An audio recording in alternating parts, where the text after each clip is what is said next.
Kalau korang ni runners suka lari jauh tapi tak nak ada carbon plate, korang kena dengar ni. Sebelum saya kongsikan kasut apa yang patut korang ambil, korang kena follow kita dulu gang. So gang, jom. Inilah dia kasut Asics Super Blast 3. Kasut training premium yang ramai runners sebenarnya tengah tunggu gang. Ada beberapa sebab kenapa Super Blast 3 ni padu. Midsole dia lebih ringan dan juga lebih bouncing. Energy return dia tinggi gila tapi tak keras macam kasut yang ada carbon plate. Kasut ni mempunyai stack yang tinggi, jadi kalau korang lari jauh pun kaki akan rasa selamat. Kasut ni sesuai kalau korang nak easy run, korang nak lari tempo, korang nak lari long run 30-40km, semua boleh tapau. Setiap langkah korang akan rasa smooth and rolling. Ini akan membuatkan korang kurang letih walaupun mileage dia tinggi. Siapa yang sesuai agak-agak untuk pakai kasut ni? Antara individu ataupun runners yang sesuai untuk pakai kasut ni adalah runners yang fokus untuk training marathon, nak kasut yang laju tapi selesa,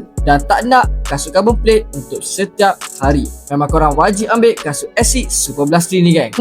Kalaulah Asics Super Blast 3 ni masuk ke Malaysia, agak-agak korang skip ke ataupun korang akan ambil? Jadi yang mana-mana yang berminat untuk dapatkan kasut-kasut running yang ada di SMT Sport ni, korang kena datang ke kedai kita secara walk-in ataupun beli secara online.